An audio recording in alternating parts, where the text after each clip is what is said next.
حضرت عائشہ صدیقہ رضی اللہ تعالیٰ عنہا بیان کرتی ہیں کہ ایک سائلہ نے آ کے سوال کیا کہ اس کے پاس اس کی 2 بیٹیاں بھی تھی، تو حضرت عائشہ صدیقہ رضی اللہ تعالیٰ عنہا کے پاس صرف ایک کھجور تھی، آپ نے اس کو عطا کر دی۔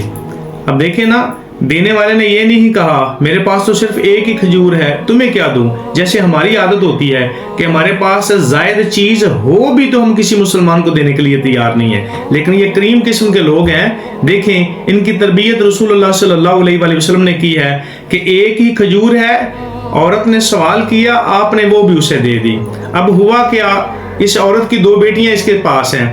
تو اس نے اس کھجور کے 2 ٹکڑے کیے، ایک کو دے دیا، ایک کو دے دیا، خود کچھ نہیں کھایا۔ رسول اللہ صلی اللہ علیہ وآلہ وسلم جب گھر آئے تو آقا علیہ السلام کے سامنے اس عورت کا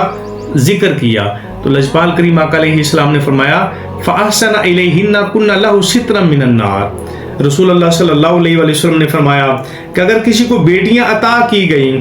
اور انہوں نے ان کی اچھی پرورش کی تو یہ جو بیٹیاں ہیں جہنم کے آگے آڑ ہو جائیں گی۔ اس لیے ہمیں چاہیے کہ اپنی بیٹیوں کی دینی پرورش کریں، دینی معاملات کو سامنے رکھتے ہوئے ان کی تعلیم کا بھی یہی خیال کریں تاکہ اپنی بچیوں کو دین پڑھا سکے۔ جب دین پڑھائیں گے، وہ دین پڑھیں گی، دین سمجھیں گی، دین کے اوپر عمل کریں گی، تو ان کے دین پڑھنے کی وجہ سے اللہ رب العالمین ان کے ماں باپ کو جنت عطا فرمائے گا۔